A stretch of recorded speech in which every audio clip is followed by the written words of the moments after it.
So, the Department of Justice is trying to break up Google. What are your thoughts on the stock for next year?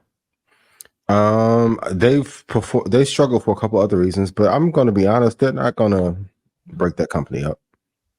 Like, okay, so if you make them take Google or YouTube and become public, is that a pro for the economy or a pro for Google?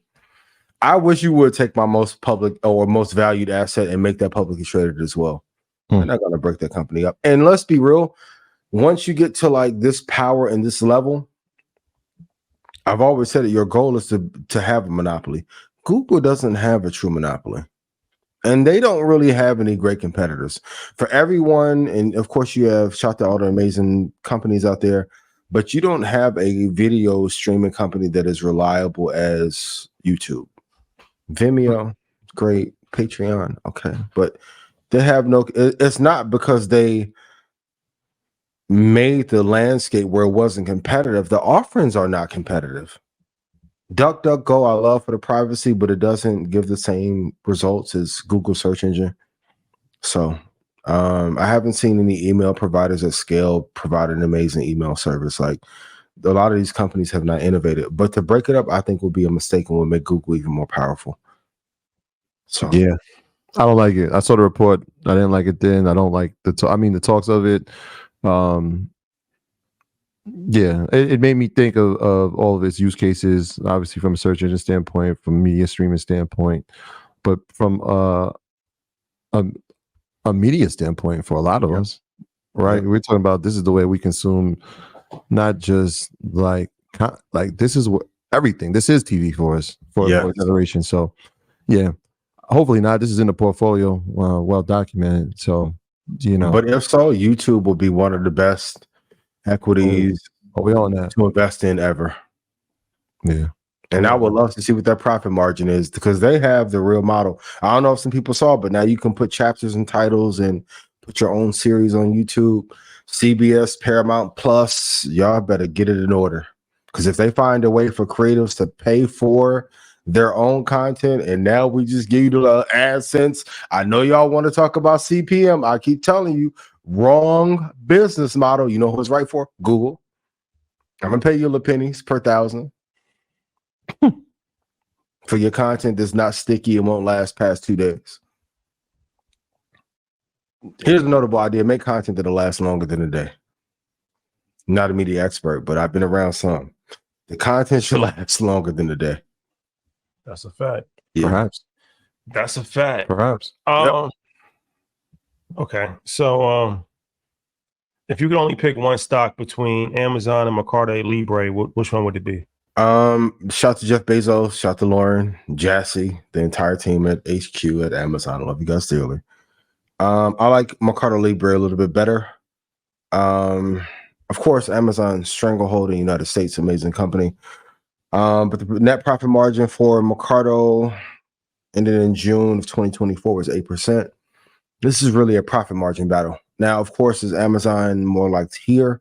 But if I look internationally, I think Mercado Libre has an edge. On my SWOT analysis, like the biggest weakness they have is the profit margin is too low for me.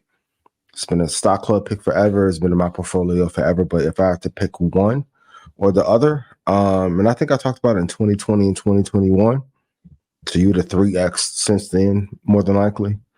I think Mercado Libre is a better stock to invest in at the time.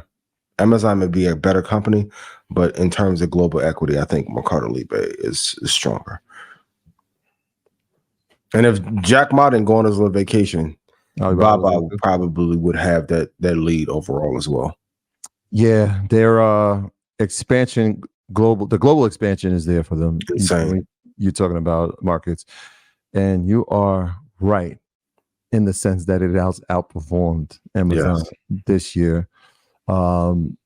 They've gone and yet we always talk about, you know what, the problem with following someone is that you'll never be able to duplicate what the original person's doing, right? Because they're always creating. Well, they've done that, and they've actually created some of their own things, right? So when they're doing banking, that's something Amazon really hasn't done. Yep. When they've created a stable coin, That's something that Amazon really they haven't done it so they have followed the leader in the space in terms of e-commerce, but they have created their own verticals that they haven't seen, which is impressive. So I think this is one of those stocks. Maybe a couple of years ago we spoke about. Yes, it has outperformed, but what it hasn't done is it hasn't split either.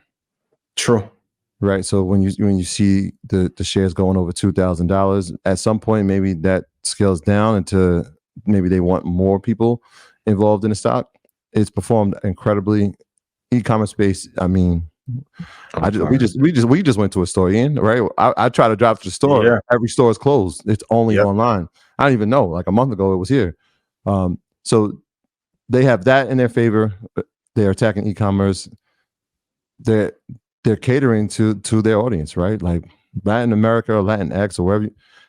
That's fire, yo. It's on fire. It's on fire for them. So yeah, I will give them 2024. They have performed better long term. I still like Amazon because banking is tough. They're going into healthcare. Amazon still has that space, and there's so many different verticals that they have. I still like Amazon long term as a better stock, but 2024, Mercado Libre has outperformed it. Yeah, net income went up 102%, diluted EPS up 103%, net margin is up 43%, which is a lot for that retail space. Cost of revenue, 54% improvement. So you can't argue. And if you get to travel and go on one of the Mercado Libres, it must be looking like a club sometimes to be packed. So international arbitrage. Bro. Yeah, you got to go look.